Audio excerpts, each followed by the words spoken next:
Friends, कैसे हैं आप सब। मैं आज महादेवी वर्मा के जीवनी का सेकंड पार्ट लेके आई हूँ। इसमें हम उनकी रचनाओं के बारे में बताएंगे।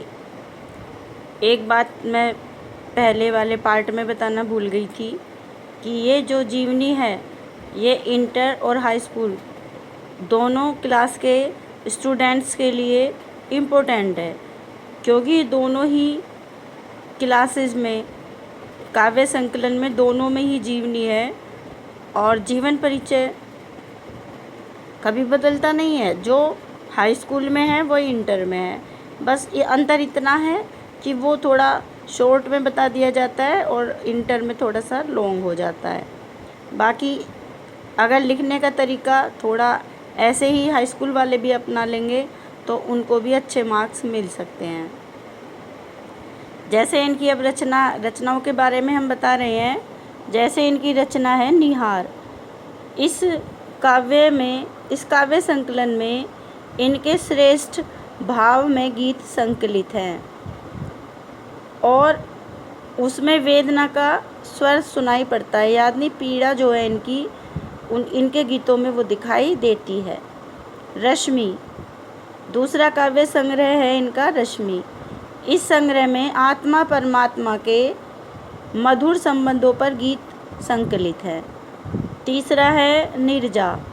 इसमें प्रकृति प्रधान गीत संकलित है। फोर्थ है सांध्य गीत। इसके गीतों में परमात्मा से मिलने का आनंदमय चित्रण हुआ है। दीपशिखा में रहस्यवादी गीतों की प्रधानता है। इसके अतिरिक्त ये गद्य की इनकी 3 रचनाएं हैं। नंबर 1 अतीत के चलचित्र, नंबर 2 स्मृति की रेखाएं, नंबर 3 श्रृंखला की कड़ियाँ। इस प्रकार इनकी 2 काव्य रचना और भी हैं, संध्रनी और आधुनिक कवि। ये हम महादेवी वर्मा की जब रचनाएं लिखेंगे तो उनको हम ऐसे ही हेडिंग वाइज लिखेंगे। इसके बाद हम आते हैं इनकी काव्यगत विशेषताओं पे। काव्यगत विशेषताओं में देखिए भाव पक्ष में अलौकिक प्रेम का चित्रण। पहला हेडिंग है अलौकिक प्रेम का चित्रण, अर्थात महादेवी वर्मा के संपूर्ण काव्य में अलौकिक ब्रह्मा के प्रति प्रेम का चित्रण हुआ है। वही प्रेम आगे चलकर इनकी साधना बन गया है। इस अलौकिक ब्रह्मा के विषय में कभी इनके मिलने की इच्छा जो जागृत होती है, जो प्रकट होती है, वो बताई गई है। दूसरा हेडिंग है इनका रहस्यात्मकता। आत्मा के परमात्मा से मिलने के लिए जो पीड़ा है, जो बेचैनी है, वो इनके काव्य में प्रकट हुई है तथा इनके काव्य में आत्मा से परमात्मा के मिलने के सभी सोपानों का वर्णन मिलता है इनके काव्य में। दूसरा मनुष्य का प्रकृति प्रेम या प्रकृति से लगाव दिखाई देता है।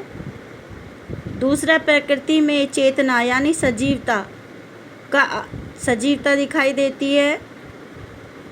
नंबर 3 प्रकृति में रहस्यों की अनुभूति होती है। जो प्रकृति के रहस्य हैं वो अनुभव होते हैं इनके काव्य में। और असीम सत्ता के प्रति समर्पण भाव, सार्वभौमिक करुणा आदि जो रहस्यवादी विशेषताएं हैं इनकी, वो काव्य में दिखाई देती हैं। इन्होंने प्रकृति को मानवीय भावों में बदलकर चित्रित किया है, यानी प्रकृति को मानवीय भावनाओं में चित्रित किया है। वेदना भाव। महादेवी वर्मा के काव्य में जो वेदना है, जो पीड़ा है, वो वेदना में साधना, संकल्प एवं लोक कल्याण की भावना दिखाई देती है। वेदना इन्हें पीड़ा बहुत प्रिय है उनकी इच्छा यह है कि वो जीवन में सदैव अतृप्त रहें। उन्होंने कहा भी है कि मैं नीर भरी दुख की बदली। इन्हें आधुनिक मीरा की उपाधि या संज्ञा दी गई है। प्रकृति का मानवीकरण। इन्होंने महादेवी वर्मा के काव्य में प्रकृति,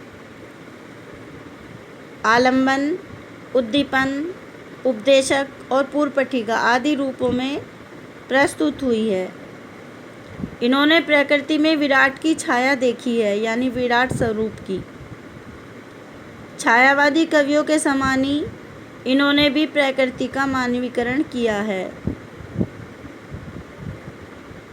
सुंदर रूप को द्वारा प्रकृति के सुंदर चित्र खींचने में महादेवी वर्मा जी की कोई समानता नहीं कर सकता।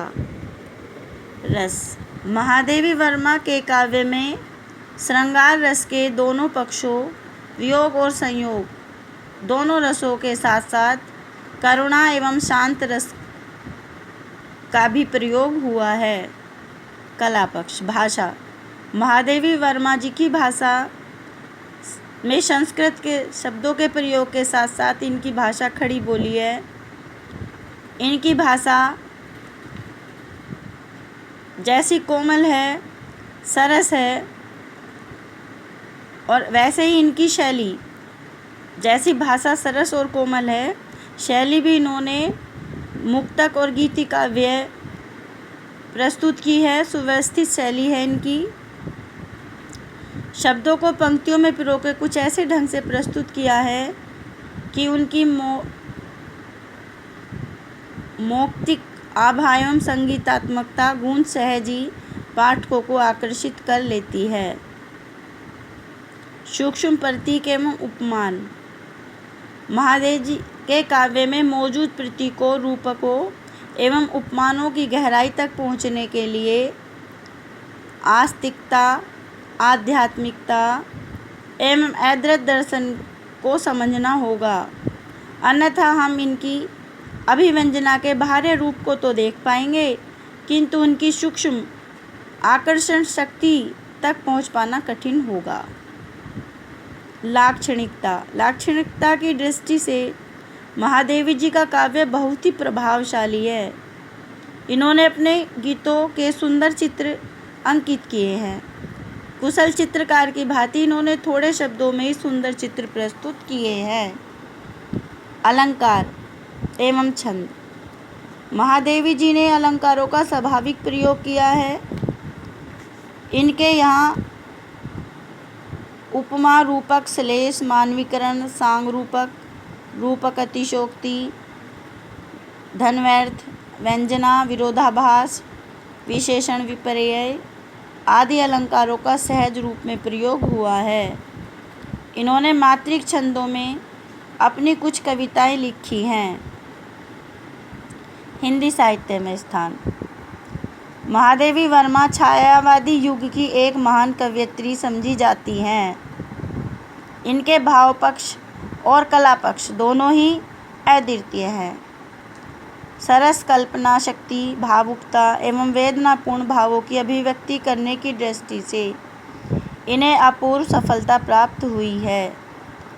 कल्पना के अलौकिक हिंडोले पर बैठकर इन्होंने जिस काव्य का सृजन किया है वह हिंदी साहित्याकाश में ध्रुव तारे की भांति चमकता रहेगा। आशा है आप महादेवी वर्मा का जीवन परिचय समझने में सक्षम रहे होंगे, और अगर आपको कोई कठिनाई है, परेशानी है, या आपको ये वीडियो अच्छी लगी है तो कमेंट करें और मेरे चैनल को सब्सक्राइब कर लीजिए, ताकि आपको जो नोटिफिकेशन या नई वीडियो कोई आए तो आपको उसका नोटिफिकेशन मिल जाए। Thank you.